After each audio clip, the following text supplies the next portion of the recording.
ГСП онлайн. Городские новости сейчас. Суббота, 13:30. Арена Ледового дворца. Первенство города по хоккею. Дивизион «Любитель». В рамках второго круга встречаются Ухтинское авторадио против Вуктыльских медведей. Гости признаются, игры против местных команд всегда сложны. Сказывается в первую очередь недостаток практики. Тренировки на улице, да и то, если сами зальют и подготовят лед. 2-3 раза в неделю после работы. Условия далеки от идеальных.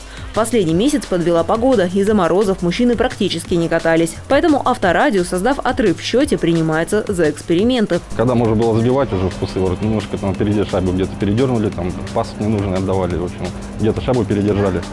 Вот.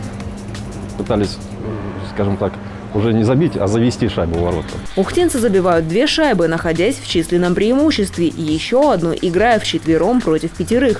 Нападающему Сергею Чаеву удалось отметиться хитриком. Но счет на табло увеличивает не только опыт местных спортсменов, но и досадные ошибки со стороны соперника. Вообще я нападающий сегодня в защите играл, и здесь пришлось на вбрасывание стать.